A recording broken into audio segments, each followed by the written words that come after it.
Hello, this is your host, Todd Lewis of the Praise of Folly podcast. I am here again joined by Terminal Philosophy to discuss the campaigns and military career of Pyrrhus. Um, Pyrrhus is famous, if for no other reason than we get his name, the term Pyrrhic victory, which refers to his battle at Asculum, which we will get to later on in this episode. Pyrrhus's early life is of course very exciting and discussed in detail by Plutarch, but we really are dealing with his military career. And his first official military battle was at Ipsus on the side of Antigonus and Demetrius. He was an in-law of Demetrius by marriage. And he performed, even though it was a defeat for the Antigonid forces, he performed very well in that battle. And according to the sources, defeated the enemy that was opposing him. But of course, Antiochus was defeated by Seleucus's elephants, and so the whole battle unraveled at that point.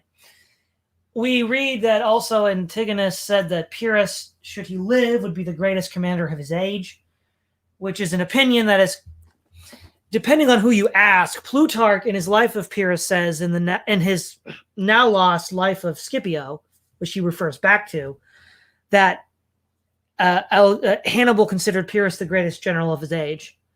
Though, according to Livy, it's slightly different. Hannibal says he was the second greatest after Alexander. So, depending on whether you want to trust Plutarch or Livy, Pyrrhus is either number one or number two on the testimony of Hannibal, which is quite a testimony. And we can also see the foreshadowing of that testimony with Antigonus. Now, the broad character traits of Pyrrhus is that he was an incredible individual warrior and fighter. The name Pyrrhus is an alternative name for Achilles' son, Neoptolemus. And he considered himself a descendant of Achilles. A lot of these ancient military heroes saw themselves either literally or figuratively descendants of these great Homeric heroes. And his prowess in combat was unmatched, equally on par with Alexander as an individual fighter. He also understood that you had to win the hearts and minds of your own troops. The troops loved him, and that's why they would go with him anywhere. Sort of like what latter-day commanders like Patton would do in World War II. The troops just loved him because he loved them and treated them as his own family and children, which all great commanders eventually have to realize. All great commanders realize that you have to treat your men well in order to get the most out of them. He also understood the dictum of Shakespeare and Henry V, for when lenity and cruelty play for a kingdom, the gentler gamester is the soonest winner. He was known for his straight dealingness, his fairness, and his compassion, which we'll get into in some of the future combat. His main flaw, and he was a skilled tactician as well, using the most advanced Hellenistic warfare tactics available. His main failing was as a strategist. Pyrrhus could never follow through. He's, I think it was Antigonus, his competitor in Macedon, said that he's a great dice player who rolls amazing rolls, but never knows what to do with the rolls and just squanders his advantage. So ultimately, while he has a stellar career, it doesn't really amount to much because he never capitalized on his gains. So that's sort of a survey of Pyrrhus the man. His early campaigns are against Cassander and Demetrius. And while there's a lot of intrigue and infighting that goes on, the really important thing is that when he finally confronts Demetrius, they actually pass each other on the march. He marches into Macedonia, Demetrius marches into Epirus. And the troops that were sent to stop Pyrrhus were defeated. And when Demetrius finally fights Pyrrhus is like, hey, all you Macedonian troops, why don't you come over to my side? And like half of Demetrius's army just left and said, yeah, we'll fight for you, Pyrrhus, because Pyrrhus's reputation preceded him as a great warrior. And so they wanted to be on the side of a winner, because who doesn't, right? And also he treated his troops extremely well. In his first engagement with Demetrius's forces against the subordinate general, when he achieved victory, he was nicknamed by the troops the Eagle. And he called those troops that, well, how can I not be an eagle with you behind me? So again, it emphasizes the love that he had for his troops, which is Also, why he was able to continually get the Macedonians he was fighting in these civil wars to flip sides. They'd flip over to him, but it was a double-edged sword. Just like the treacherous silver shields to betray Eumenes, these troops couldn't be trusted. And ultimately, the gains that Pyrrhus made in Macedon in his early career were ephemeral. And that might also explain why he eventually shifts focus to Italy. But having outlined and sketched the early career of Pyrrhus, what are some of your thoughts, terminal philosophy? Right. Well, Pyrrhus is interesting because, as you just laid out, he was a competent soldier in the Battle of Ipsus under Antigonus. And although the Antigonid forces were ultimately defeated and he ended up escaping back to Greece, he was really competent on the ground, and he could be considered one of the last sort of Alexander-esque Hellenistic commanders because of his willingness to lead from the front and to take huge risks, and his willingness to campaign far away from home. Now, as you had mentioned earlier, his strategic weakness is really underscored by his tendency to really overextend his men.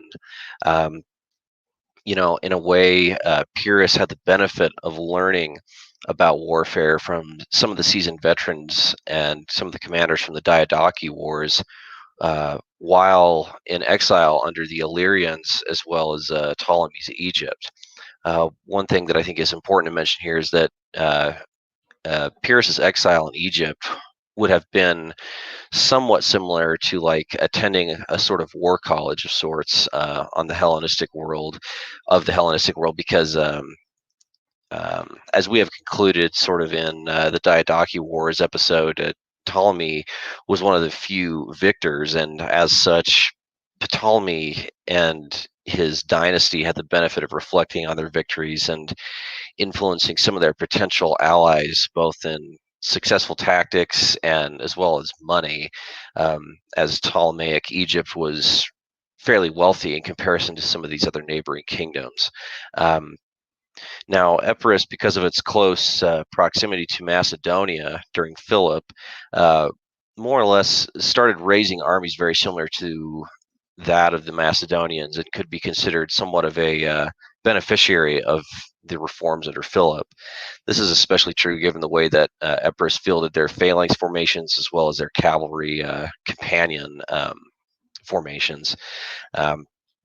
So, later on, after gaining the throne in Epirus from Neoptolemus, Pyrrhus would have the opportunity to use war elephants, which we'll get to here soon. Something that I'm sure he at least witnessed during the Battle of Ipsus and learned about while in exile. So, as we have established multiple times now throughout the last few episodes, elephants are a complete game changer on the battlefield, and if fielded correctly, they can easily deter even the best cavalry of the era, and could crush some of the most disciplined phalanx formations. Combined arms, quality of troops, the security of the army's baggage train, and I guess terrain are basically what Pyrrhus was always dealing with. And as you mentioned before, he has somewhat of this lead from the front sort of George Patton respect, because he himself was actually a talented fighter, and with his first engagement that he ended up having, which was in southern Epirus, the battle was more or less decided because of his ability to to be a competent fighter, and it was where the army itself kind of ended up almost in sort of a stalemate, and both of the commanders, Pyrrhus and I believe his name was Pantalchus is what it was, and after I don't. It was hard to tell from Plutarch the life of Pyrrhus whether or not he ended up killing the commander, but he at least wounded him, and that kind of gave Pyrrhus's forces the upper hand in terms of morale, and ended up killing several thousand of Demetrius's forces. and ended up taking somewhere around 5,000 POWs. And this is, of course, where he got the nickname of Eagle. So, yeah, I mean, I completely agree with your initial comments. I think it's more or less that I think I would argue that his campaigning in Sicily is probably what overextended him, and it was just simply too difficult to maintain a front against the Romans and to go challenge the Carthaginians, as well as try to anticipate, whatever new political events were happening back in mainland Greece. So, yeah, totally a very talented commander, very much, influenced, and probably the last of the Alexander-esque sort of diadochi, very, risk-taking commanders of that time.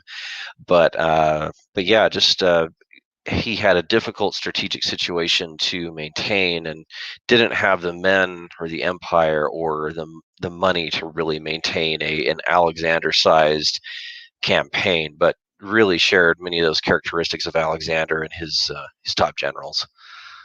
Yeah. Now, the first major campaign of Pyrrhus we will be discussing is his Italian campaign against the Romans. The city of Tarentum, which was a Spartan colony, had been a coalition of a Greek, Italian city-states and local Latin tribes unsuccessfully fighting the Roman expansion down to the boot and heel of Italy. And they sent messengers to Pyrrhus, giving a ridiculously large number of over 300,000 men at their disposal if only Pyrrhus would come to lead them. One wonders if Pyrrhus actually believed those figures, but he thinks that in an interesting discussion he has with his personal friend, confidant, and ambassador Cineas, he views Italy and Sicily as stepping stones to conquest of Carthage in the Western Mediterranean, which he can then use to solidify his gains in Greece. And so this seems to be strategic thinking on the eve of his Italian campaign in 280 BC. And when he finally gets there, he realizes that the Tarentines don't even want to fight. They're all just, going to the bathhouse, going to festivals, just having a fun time. And, Pyrrhus is like, no, you're going to be trained as soldiers, otherwise I'm going home. And the Romans, of course, muster their troops, seeing Pyrrhus coming down. And the first major confrontation between Pyrrhus and the Romans is at the Battle of Heraclea in 280 BC. Now, again, the three main historical sources on Pyrrhus are Diodorus Siculus, Dionysius of Halicarnassus, and Plutarch. Plutarch is the most detailed. The others add interesting supplementary concepts, but again, there just isn't a lot of detail on a lot of these battles. It's one of the problems of antiquity in a lot of ways. But one of the things that we see is that the Romans mustered about 40 to 45,000 troops. The way Roman forces were organized is about half the legions were Roman and half the legions were allied. And then allies would also supply skirmisher forces and cavalry. We will have an episode on the legions later, so I'm not going to get involved in the structure of the legion army at this time. But according to Plutarch, the forces that Pyrrhus brought over were 20 elephants, 3,000 horse, 20,000 foot, most of which can be assumed to be phalangites, 2,000 archers, and 500 slingers. Now, at the Battle of Heraclea, there wasn't really a lot of supplement from the locals. There were a few, maybe around 6,000 levy hoplites, but local forces would gradually come to dominate Pyrrhus's army as he campaigned in Italy and his veterans were whittled away. But the three main points of the battle is when they first engage, the legions and the phalanx are sort of a match for each other. Plutarch says there were 7 turns of fortune, which is as much to say no decisive engagement occurred yet. Pyrrhus, leading from the front, was engaged in one of many incidents in his life where he was personally attacked on horseback. And he kind of didn't take the Romans all that seriously. And he's like, yeah, I got to be a little more careful about running around the battlefield on my horse. And then thirdly, according to Plutarch, It was finally the combined efforts of the flanking maneuvers of elephants and his superior companion and Thessalian cavalry that broke the Romans. But the Romans were able to retreat in good order and preserve some sort of a fighting force, which demonstrates that they were not barbarians at all. And in fact, on the eve of the battle, Pyrrhus is reputed to have stated, the discipline of the barbarians is not barbarous, but the result will show us what it amounts to. Now, there is a interlude between this battle and the Battle of Asculum, where there's a lot of negotiations, a lot of really interesting thematic materials brought up in Pyrrhus. I think the one thing that is relevant is the Romans were talking smack about Alexander right out of the gate. In fact, there was talk of surrender before the Battle of Asculum in 479, and an old senator who'd been alive during the reign of Alexander said that, I remember you guys talking smack about Alexander, and you could beat him if he ever invaded Italy, and you're going to make peace with Pyrrhus now? Shame on you. And that's sort of what stiffened the Roman resolve to continue fighting. And what is interesting about Pyrrhus and the Romans, and then this judgment of Pyrrhus by ancient historians and commanders, is if we look at the Romans as sort of the quintessential military force of antiquity, which I think is a pretty good justification you can do that, the fact that Pyrrhus achieved two military successes against the Romans puts him very high on the list. Certainly a contender for first place. And second of all, we have Alexander of Epirus, the uncle of Alexander the Great, complaining that his own nephew was fighting women while he was fighting men. Yes, but Alexander of Epirus was not fighting Romans. He was fighting Samnites, Lucanians, and Bruttians, whereas Pyrrhus was fighting Romans, like the most manly, badass of all the ancient Italians. And I think this does put him into good stead as one of the great commanders of antiquity. Now, the next battle is at the Battle of Asculum, where he fights about 40,000 Romans against about 40,000 of his own forces. Of course, some of these are supplemented by Samnites, Bruttians, and Lucanians, as his own troops have been whittled away in combat with the Romans. We read from Dionysius of Halicarnassus that the Romans invented 300 anti-elephant wagons as counters, rather strange devices that had basically an operator who operated arms that had scythes, grappling hooks, and like burning braziers of pitch that they would use to, like, I don't know, shove at the elephants to try to like enrage them. They weren't very effective. Pyrrhus's troops were able to use lightly armed peltask units to surround these wagons and destroy the men inside, and then the elephants just trampled their way through. But with the broader battle itself, we see that again the legions and the phalanx are equally matched. There isn't a huge shift one way or the other. The real success again are the elephants. Plutarch makes it very clear that the Romans didn't care about fighting horses and people, whether you were a phalanx or a mounted companion. They would fight to the bitter end. But the elephants were considered a force of nature that no amount of valor could overcome. And so through all the shifts in the battle, we see again that the elephants are very clearly, and also the cavalry, the elephants and the cavalry are the decisive element. And at the conclusion of the Battle of Asculum, we get again the Pyrrhic victory statement, where Pyrrhus is reputed to have stated, another victory like this and we will be undone. And we see that the Romans, while defeated twice in battle, could still continue to field armies, and they would field more armies into the future. And one of the things that Pyrrhus, as later opponents of Rome, cannot figure out, is how do you deal with the fact that the Romans can constantly throw armies into the field? You might annihilate an entire army, as Hannibal will do, and we'll cover in later lectures, and the Romans can just raise a bigger one later. And Pyrrhus does begin to get dispirited by this, and might be the reason why he shifts gears to Sicily, because he's beginning to realize that the Italian campaign is a lot more than he bargained for. So what are some of your thoughts on the Italian campaign in terms of philosophy? Right. Well, one of the interesting aspects of Pyrrhus's campaign in southern Italy is that this is an example of an organized and experienced Greek force fighting, a rather well-organized force itself with various purposeful elements.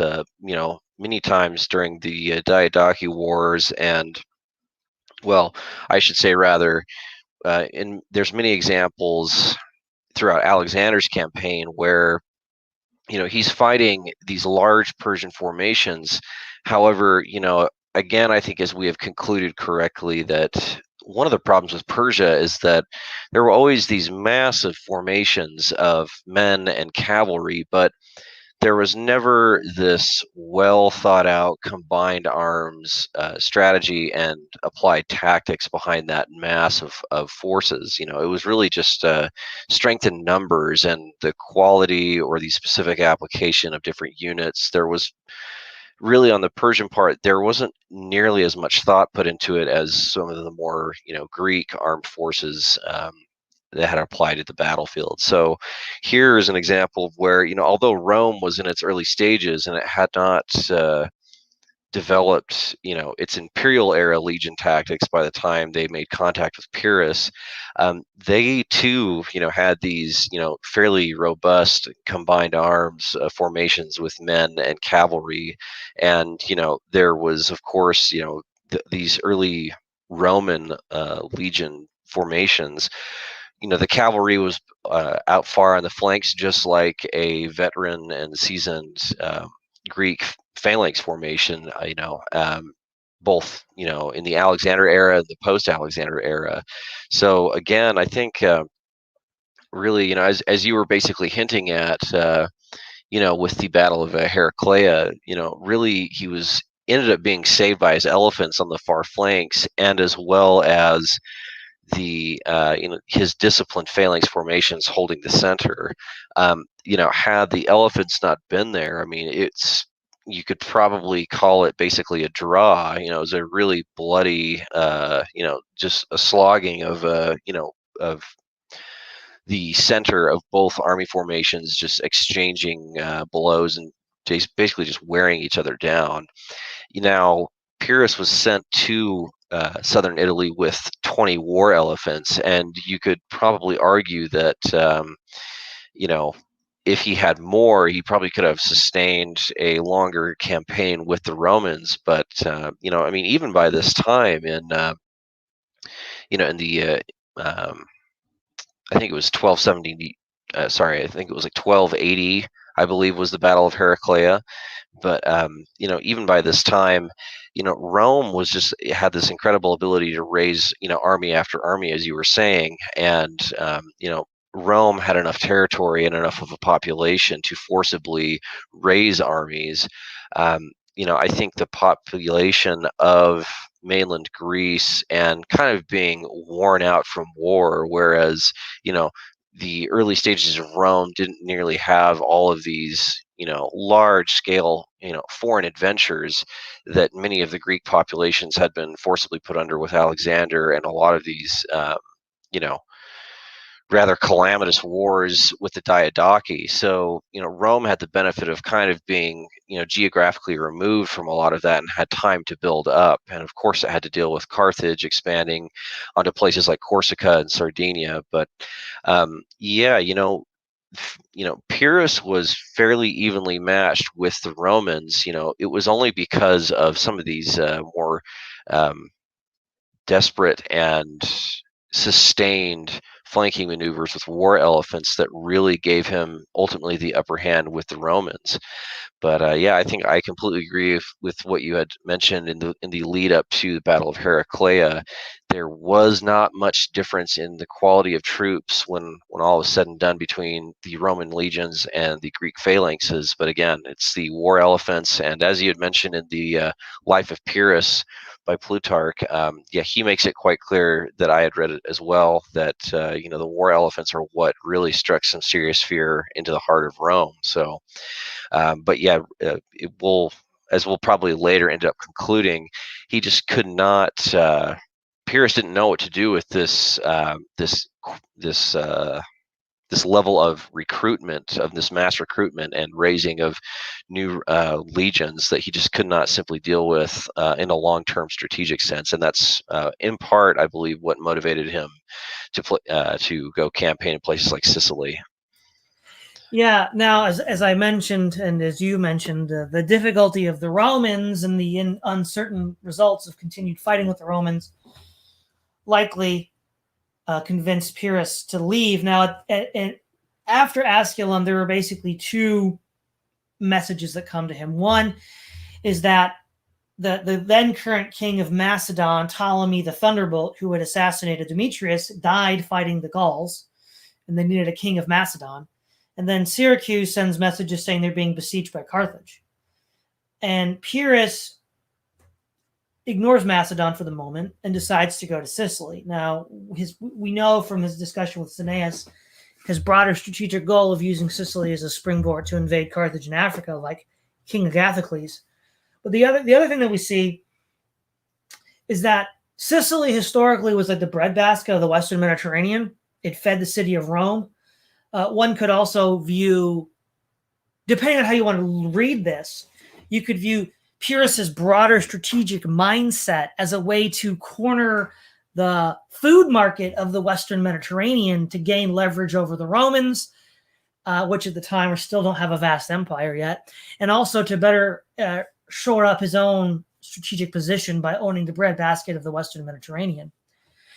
And again, his Sicilian campaign doesn't have a lot of accounts to it. Basically, it's a bit of a whirlwind campaign where he takes Syracuse. He doesn't take it. He relieves the siege of Syracuse by defeating the Carthaginians. Using his superior siege techniques, he takes the fortified city of Carthage on Eryx, which gets many cities to fall, basically getting him to control nearly the entire island, except the Carthaginian stronghold on the far west, Lilybaeum, which he tries to besiege but fails to take. In large part because of Carthaginian naval superiority, they're constantly able to keep the city supplied and garrisoned, and Pyrrhus isn't able to break through. And at this point, with having lost everything with the Scilly of Lilybaeum, Carthage is a non-player in Sicily. And they declare Pyrrhus king, but Pyrrhus gets involved in local intrigues, starts to act like a tyrant by heavy taxation, and the people really don't like this. And they start to grumble against Pyrrhus, and Pyrrhus is beginning to figure out that his time is up in Sicily. And it really it goes to show that Pyrrhus doesn't know when to quit. He literally got everything he wanted. He's king of Sicily. He's king of Epirus. He's pretty much driven Carthage out of the entire island and can safely blockade and ignore Lilybaeum. And he can then marshal those resources to fight Rome, but instead he gets involved in local intrigues and taxes the people heavily for his own military expeditions, getting them to turn against him. And so he goes to Italy again. At this point, most of the Italians and Greek city-states in Italy are not happy. They're mad that they left him in the lurch. And so he decides to continue the fight against the Romans, but at a much reduced strength. And really, the last battle we have against the Romans is the Battle of Beneventum in 275 BC. And while the elephants are effective in this battle, they're not decisive, and the Romans are able to win. So the long and the short of the Battle of Beneventum is that there is this valley and a mountain pass, and the Romans and the Macedonian forces form up, the Epirot forces form up, and then Pyrrhus attempts to lead from the front, this outflanking maneuver with elephants to get around the side of the Romans. And the night march is bungled, and the signal's never given to the main army, and they don't know what to do. And by the time they get out, the Romans are already awake and ready to fight. And they decide to get attacked by the Romans, and the Romans are able to panic the elephants, which causes them to run riot in Pyrrhus's outflanking force, which just completely sends that into confusion. And the rest of his forces are dealt with. Now, again, Pyrrhus's army isn't annihilated. Pyrrhus is able to negotiate and withdraw from Italy with the Romans and return to Epirus. But what we see is that one of the key ways of defeating elephants is having a veteran force. And the Romans had been fighting Pyrrhus for long enough to figure out how to stand up to these beasts. and they were figuring out how to panic them. They were then able to, by using missile fire. For example, it was the Roman pilum, and missile fire is one of the ways that you can panic elephants. So by panicking the elephants with missile fire, they were then able to turn them against Pyrrhus's forces and drive them into confusion.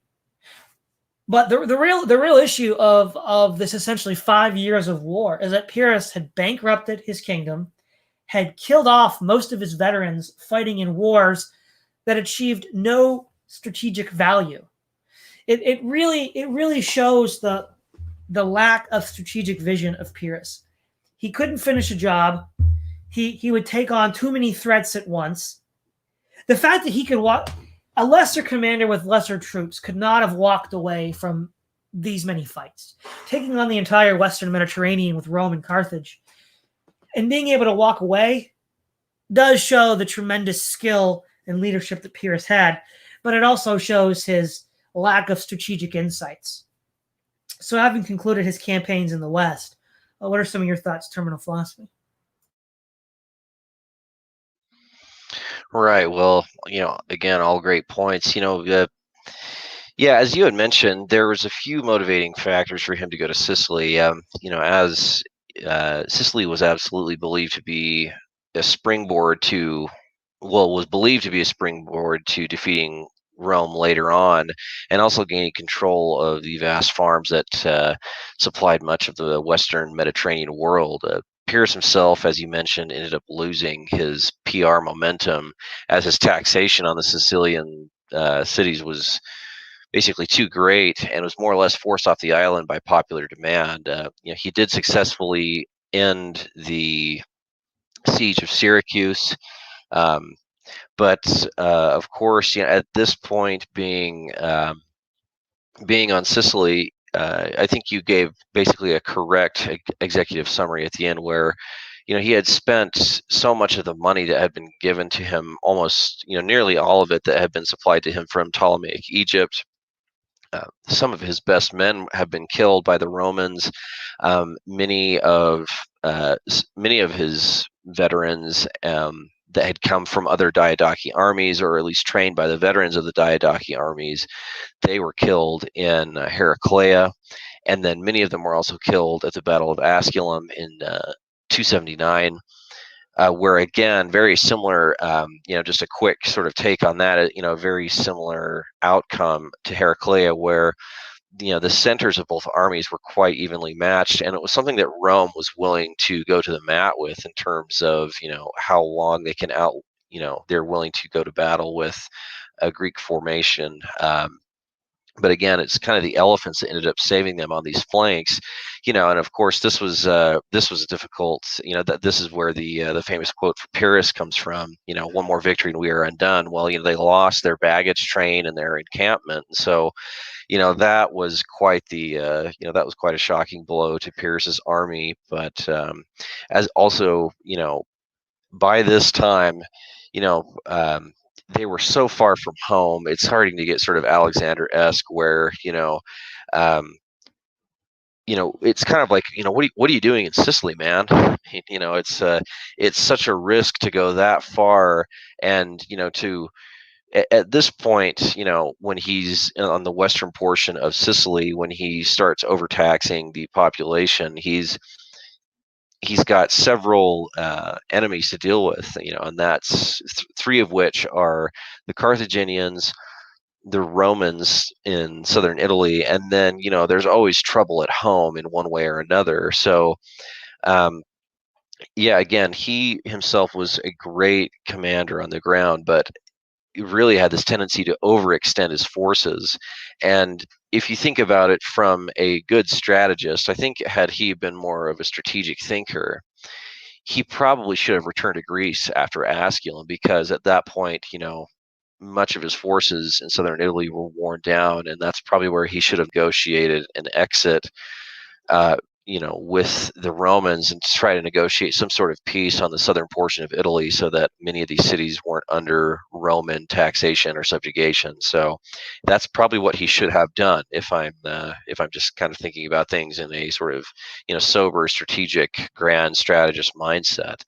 But here again, yeah, we see sort of this like Hellenistic uh, commander sort of tendency to just keep your foot on the pedal as long as you possibly can until you run out of road. And yeah, Pyrrhus just didn't have these vast resources to draw from like Alexander did, or Antigonus, or some of these other um, commanders from the previous generation. And yeah, I do agree with what you had mentioned earlier, but I would argue, I would submit that he probably should have just returned to Greece after Asculum, because really the offensive initiative had basically been brought to an end, or at least to a kind of a moderate stalemate for Pyrrhus.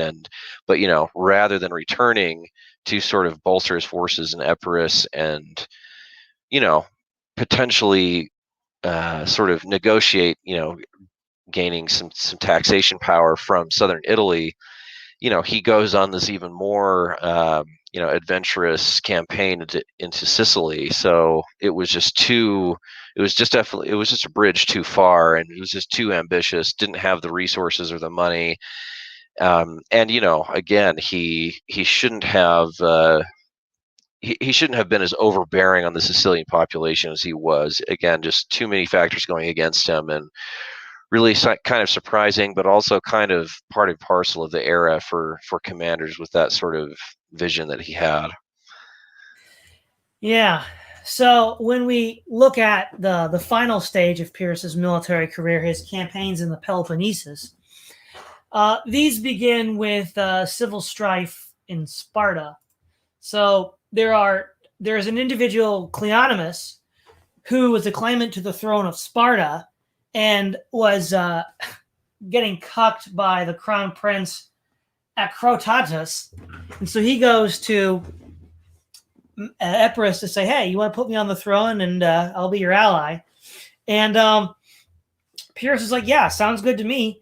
And the other thing that sounded good to Pyrrhus was that the main Spartan army was away fighting in Crete. So he marches down to Greece in this large army, and the Spartans are kind of like, well, what's up with this? And he's like, he's just like, trust me, bro. It's not an invasion force. This is just to, help throw out Antigonus. Just trust me, bro. And the Spartans, up to a point, believe him. He says he's going to send his sons to Sparta to learn the Spartan way of war. But when he finally gets there to besiege Sparta, and remember, Sparta doesn't have any walls, they decide to do something that is very reminiscent of modernity, especially the world wars, where they mobilize the entire population to build trenches around the city. And where Pyrrhus is camped, they also sink wagons into the trenches is an anti-elephant device. So the elephants can't get through. And up to the point where even all the women of Sparta are digging trenches, helping the men, and then giving them, food and water and missiles, javelins to throw at the Greeks. Now, Pyrrhus's first mistake was not attacking Sparta right away, because Acrotatus was gone, the king, his father, was gone, but he waited. And that gave Sparta time to build these entrenchments, which did not yet exist. So again, a general dictum of war is don't delay. Don't do tomorrow what you can do today. There are numerous examples of where that just leads to really bad consequences. And someone of Pyrrhus's tactical insight should have known that, as he had shown in other battles of his career. And again, it was kind of this bloody stalemate where his forces are trying to break through the lines and they fail. Acrotatus finally hears about it and leads a band of cavalry to outflank Pyrrhus's left and begins to roll that up. And Pyrrhus's troops, after inconclusive fighting around Sparta, withdraw. And right around that time, he hears that Argos is being besieged by his old nemesis Antigonus. And so he decides to go there. But the Spartans, not having done with him, pursue his column as it marches towards Argos and kills his son. And Pyrrhus, basically being a badass, decides to stop the army, go back, kill all the Spartans that killed his son, and then continue on Argos. Because, why not, right? That's what Pyrrhus does. And so now we get to Pyrrhus's death, the siege of Argos. Once Pyrrhus and Antigonus show up, the people of Argos are like, "Wow, we didn't really expect it to go this far. Let's call this all off. Let's just say we're a neutral city. You guys can both go." Antigonus is like, "Yeah, we'll do that," and his troops march back. Pyrrhus doesn't do that. He actually then marches into the city, which is a big mistake because his strength. What is Pyrrhus' strength? Elephants and cavalry. Okay, urban combat 101. You don't send mounted troops into a city. And so he's literally giving up his main advantage by going into the actual inner district of the city rather than besieging it or withdrawing. And as he marches in, I think it's around the marketplace of the city, Plutarch says, the Argos population puts up stiff resistance with fighting into the night, which gives them a chance to take in reinforcements from Antigonus. And the next day, Pyrrhus realizes that, oh yeah, this is bad. We got to get out of the city. So the South Gate, I think it was the South Gate, he had his other son leading a column with elephants into the city. And he sends messengers to tell him to get out of the way. We're leaving the city, but the message gets garbled and the son thinks it's time to attack. And then it's just a comedy of errors. One elephant gets stuck in the gate, starts thrashing around, gets all the other elephants angry. And then the elephants just this huge melee. And then Pyrrhus' troops and the Argos troops are so closely packed together in the middle of this melee with elephants that everybody's trampling and stamping on everyone else. And it's complete bedlam. I think one interesting anecdote is about an elephant that was described by Plutarch, which demonstrates a certain level of advanced mammalian thinking, almost like a dog, where an elephant runs into the melee to grab its rider, put the rider on its trunk, and then take it out of the city, which I find that to be absolutely incredible. Just an interesting anecdote there. And then Pyrrhus, depending on the account of the battle, either was killed when an old woman threw a tile on his head, or to use modern video game terminology, gave her son an assist by knocking him out by hitting him on the head with a tile. And urban combat is one of the few areas where women in antiquity could kill men by using gravity to their advantage. Again, not something you'd want to do under normal circumstances. But according to Plutarch, though, it doesn't kill Pyrrhus. Pyrrhus is killed by Xiphippus, I think is his name, by chopping off his head. And then the Epirot forces dissolve away. And again, what's important to point out though here is in his Peloponnesian campaign, Pyrrhus does not have elite veterans. The only new infusion of troops that he has are Gallic mercenaries. And I jumped ahead a little bit. After his return to Epirus and before his Peloponnesian campaign, he does have another brief interlude in Macedonia, but he gets into trouble when his Celtic mercenaries desecrate the tombs of the Macedonian kings and they decide to pull out. And as we'll see later with the campaigns of Rome, while Celtic warriors might be brave and ferocious, they're ill-disciplined and they get you into trouble, like desecrating the tombs of the Macedonian kings. And so Pyrrhus's army, while on paper probably looks much the same as the army he sent to Italy, these are not the same veteran troops. These are men that are not as well trained. He doesn't have the same cachet that he had with other powers at the time and with other troops at the time to just come and defect to his side. And Sparta defended itself in a siege in a fairly modern sense that's reminiscent of the nation at war that we find at World War II with Leningrad. And Pyrrhus made the unbelievably stupid mistake of marching into the inner district of Argos, forfeiting his advantage in elephants and cavalry, and maximizing the chances that he could get killed, even by an old lady. So Pyrrhus the gambler finally had his luck run out. So what are your thoughts on Pyrrhus's Peloponnesian campaign? Right. Well, Pyrrhus's campaign in the Peloponnese was interesting in the sense that it's yet another example of this sort of reactionary thinking. I mean, he sees a perceived opportunity in Sparta with the main Spartan forces being away in Crete, and he tries to take advantage of this by sending whatever he has left that remained from the Italian and Sicilian campaigns. I think one of the more important things that you mentioned is that and this is really the relevant aspect for his strategic weaknesses is that he lacked the veterans that he had with him in Italy and Sicily, and I think that it should be pointed out that really he did lose his best men in those first two engagements with the Romans at Heraclea and Asculum. It was just too costly, and it gave Rome enough of an opportunity to chisel away at his the best aspects, the best elements of his army. And of course, after returning to Epirus, he is in sort of the recruitment stage again. And as you mentioned, he'd had some experienced mercenaries, but the phalanx itself was no longer. Made up of many of these veterans, and so of course you're not going to have as strong of an army, and so and then of course during the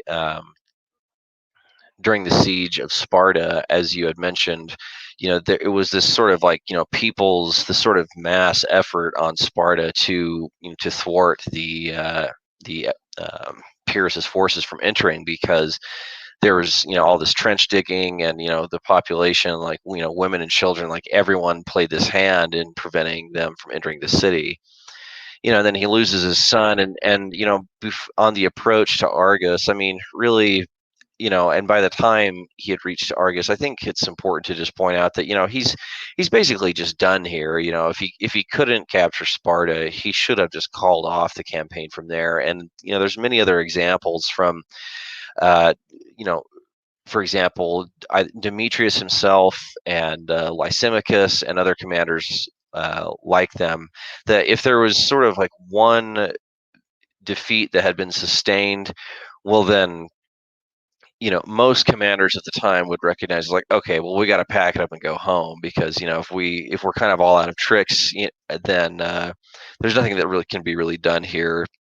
And so, but again, in this sort of gambler sort of mentality, he sees that Antigonus, his old enemy, is trying to take over Argos, and so what he does, and this is something that was not really well established, really well codified at all, was urban warfare I mean, urban combat was just not a fine art in antiquity, and as we discussed in some of the combat in Rhodes, with the Diadochi War, it was just really just, mass chaos, and there was no, it's not like that urban combat was, it's not like it's ever been, a well organized sort of a thing. It's just chaotic in nature, but that's especially the case in antiquity.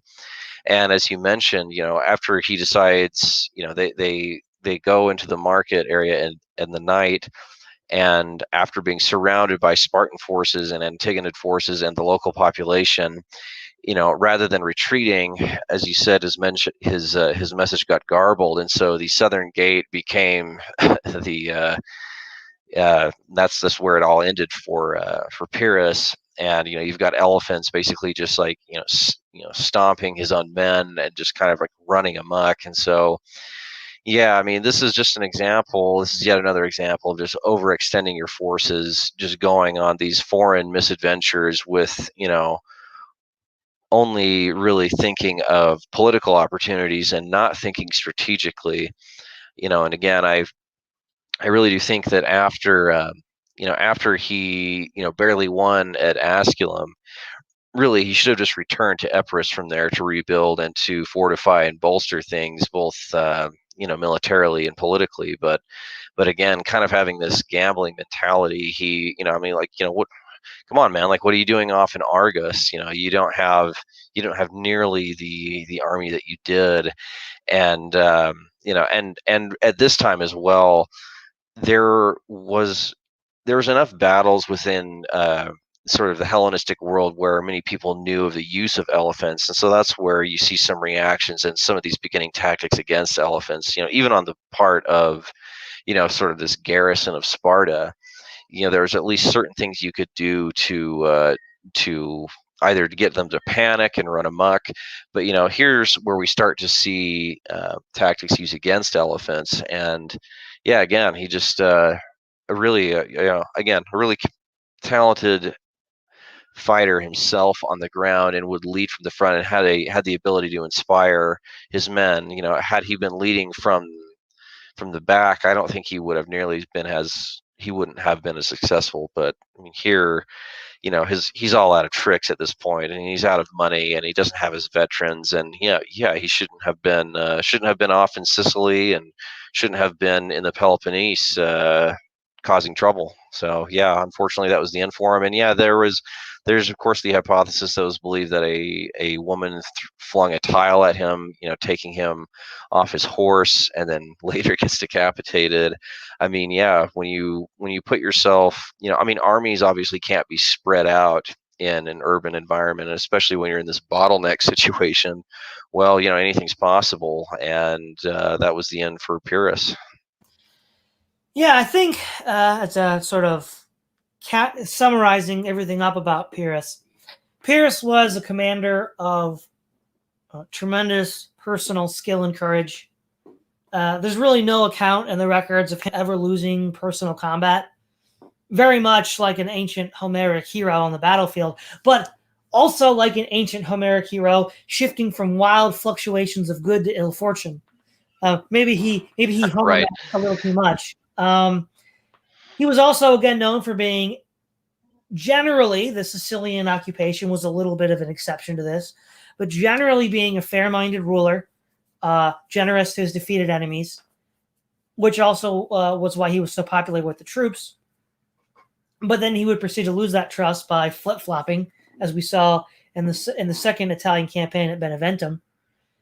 And to be honest, his military prowess, you do have to wonder what was going on in Pyrrhus's head when he fought the Battle of Argos. Like, that battle was just fought bad from every level. Like, it's amazing that a guy who could actually defeat the Romans, no small feat, could fall into such a terribly thought out plan. One might argue that because this was siege warfare, this was urban combat, as you said, was not something that had been formalized yet. Maybe there's just the trial and error period, but it was just completely insane what he was trying to do in the siege of Argos. But I do think, though, that whether you take Livy's view that he was number 2 according to Hannibal after Alexander, or number 1 according to Plutarch, Pyrrhus is definitely one of the great commanders of antiquity. And what a lot of people forget when they look at Alexander's stunning career is that he was, in the words of his uncle Alexander of Epirus, fighting women, whereas the Italians were men, which is going to put the victories of Pyrrhus on a much higher level. But then also, as the early 20th century German historian Hans Delbrecht in his History of Warfare, first volume of Ancient History, points out, that the Persian Empire at the time that Alexander was fighting was essentially a hollowed out shell and a wreck ready to fall over. Why was it that the Persians put up such stiff resistance to the Romans in subsequent centuries, to the point where the Romans could never replicate Alexander's campaigns, even though they had a much superior fighting force? The fighting force of Caesar, according to Delbrecht, was the pinnacle of ancient classical warfare. But we see this with Crassus. We see this with Mark Antony. We see this with numerous defeats against the Parthian nomads and the numerous defeats against the Sassanids in later periods. We really have to understand that there was this perfect storm that had developed for Alexander to achieve these tremendous successes which were never to be replicated by a European army, and only possibly replicated by the Islamic armies of the 7th century. And so, given that Pyrrhus fought a wide range of enemies, highly skilled Carthaginian forces, Macedonian forces, Roman forces, and was able to defeat them regularly, he certainly earns the level as a great tactical commander. If a great commander needs to have all 3, tactics, operations, and strategy, maybe he's not quite in the great category because he wasn't really good at strategy. But then again, neither were Alexander or Hannibal. So, I mean, Alexander was better than those two at strategy, but probably the greatest strategist of antiquity was Scipio. But we'll get to him later. So that's my assessment on Pyrrhus. Yeah, right. All great points. Yeah, I think we're in total agreement that again, by the time the Sicilian campaign had come around, and by the time he had ended up in Western Sicily by basically losing favor with the population, which is surprising given that, up until that point, as you had mentioned earlier, he was a fairly, hospitable ruler, even with the standard of the day, because, he had released many of the Roman prisoners that he had gained from the first two battles, and so I think he knew how to delegate himself, and I think this was probably spent from his time in exile with both the Illyrians and in Ptolemaic Egypt. So he had a somewhat sort of refined uh, you know element to himself, but again, as you had mentioned, with these three big categories: tactics, operations, and strategy. I think on the ground, I mean, he could be thought more of as like a really great divisional or corps level commander, like really, really great in that sense. But as far as a field marshal goes, or something higher than that, I think he was really lacking because, again, I compare him to Alexander in the sense that there's almost this aspect of, like, going on a grand campaign, a grand adventure that's foreign in nature and far reaching. And unfortunately for Pyrrhus, for himself, he just didn't have these large populations to draw money and new recruits from, similar to what Alexander had when his father died. He basically he inherited this large uh, military, and a lot of, like, tons of veterans from Macedonia, whereas Pyrrhus just didn't have these vast resources to draw from. And yeah, I completely agree with your sort of executive summary there. I just think he didn't have the resources, and probably after Asculum, he probably should have just called it there as far as the foreign campaigning goes, because you know, as with as with everything in Greece at the time, there was always some new sort of calamity just around the corner, and so he would have been better off just returning his forces home and sort of just going back to the drawing board. I think had he done that and retained some of his veterans rather than losing some of them in Sicily and being worn down by the Romans, and of course he ended up at Beneventum. He lost. That was just kind of, he should have called it before Beneventum, really, but yeah, I think I'll call it there. I think that's a fair assessment of Pyrrhus. Yeah, again, great commander. Personally, was able to inspire. Was good in combat himself, but just didn't have the strategic. Didn't really have the strategic foresight of other great commanders of history. Yes. Thanks again, Terminal Philosophy. It's always a pleasure. Yeah, thanks to you as well. Don't forget to like, share, and subscribe. And this is Todd Lewis, the Praises Folly Podcast, signing off.